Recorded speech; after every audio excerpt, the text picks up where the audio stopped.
Welcome back to the Scarab build project. In a previous episode we had to take the fuel tank out so that we could drill holes in the bulkhead to fit the heat exchangers. When we bought the boat, the previous owner told us the fuel tank had been tested and was in excellent condition. And although the fuel tank did not leak, it was not exactly in very good condition, as some of the pitting on a 2.5mm thick tank was about 2mm deep, meaning we're down to half a mil of material left before failure.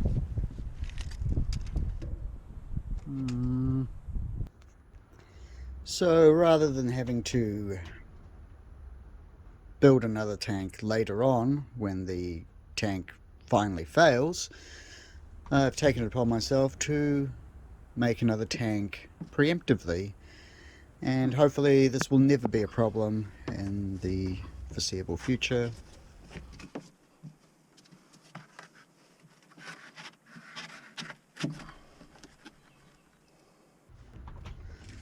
The fuel tank we're going to make will be an identical copy, so I'm just going to measure it all up and write down some plans and start making the tank.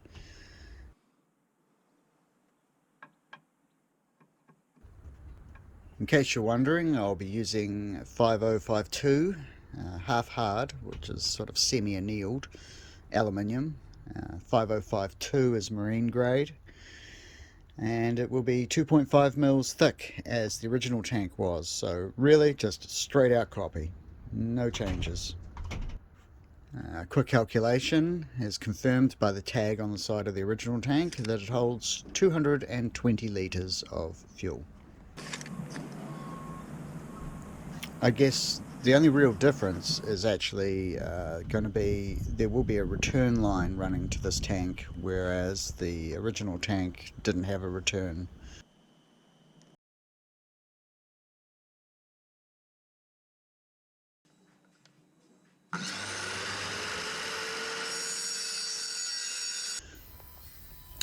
Unlike stainless steel, aluminium can be cut with a skill saw, as long as you use a negative rake aluminium blade. And before I go any further, I'd like to mark out all the fold lines and the baffle lines and everything else that I need before folding it, so that I don't have to worry about trying to work around corners and stuff. Before folding the main body of the tank up, I've first got to set the folders up so that it's correct for the material that I'll be using. It's important to fold everything as accurately as possible, otherwise it just creates issues later on down the line when you're trying to weld it together.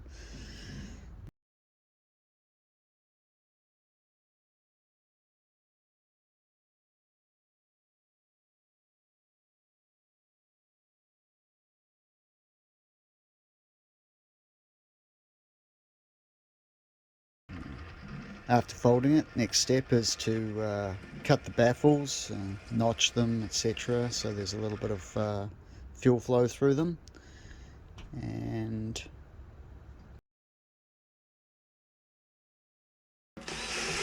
making 3 baffles, so each compartment holds 55 litres, roughly. And as long as they're all identical and nice snug fit, the tank will remain very straight and stay that way when it's welded up, because it's if they're out a little bit distortion, it'll just pull all over the place and look terrible.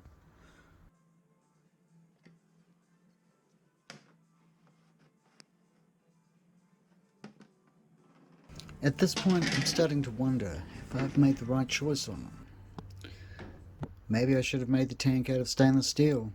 It would probably be better if I'm going to run E85 at some time in the future. Or I guess I can just wash the tank out. Also, maybe I should have made the tank longer. I mean, there was a little bit more room there. I could have done it. I had enough material. I mean, how much fuel do I need? How much fuel is this engine going to use? These are questions, things to ponder.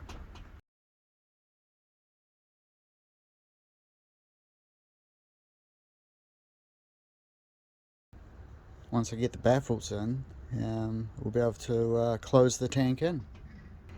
Now, after folding the baffles, just check, make sure that they fit nice and snugly into the folded body, and then I can mark off the top fold, so the top lid will sit down on top, and I'll just drill holes in it and plug weld the top sheet on, in case you were wondering how I was going to get in there to weld that up. With boat tanks, I like to try and keep the partitioned areas to 80 litres or less, so with the number of baffles we're putting in, should have no problems there, well under.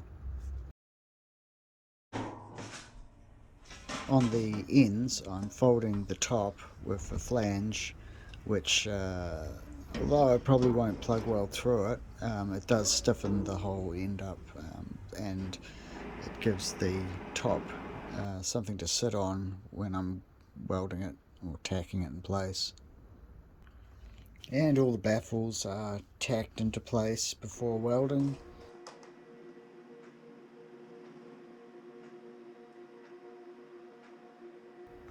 And just quickly X the tank and make sure it's stayed straight. So essentially anything over 1200 mils long I've got to cut with the skill saw instead of the guillotine, just because the guillotine is not big enough. And although it's probably not necessary, I'm going to add a couple of extra stiffeners in the ends just to so the ends don't move.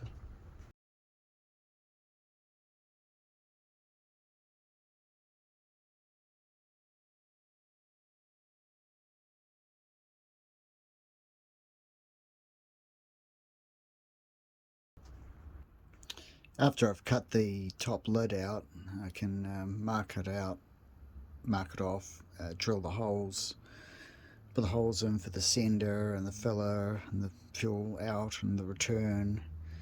And before the lid was welded down, I welded a 5/8 pickup tube that goes down to the bottom of the tank for the fuel pickup.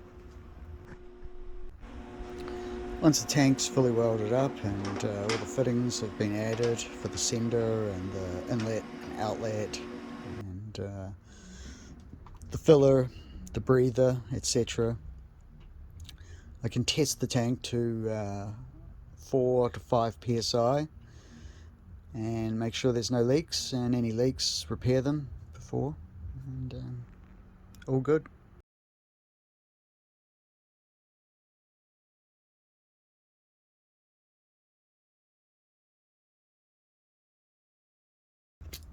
And with the solution mixed with water, just go over all the welds and spray it and see if it bubbles up.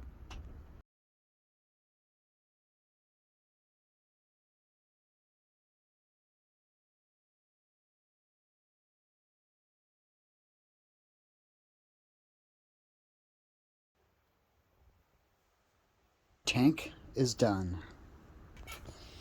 Because fuel tank resides in the bilge of the boat and salt water could be present, I feel it's best to paint the tank.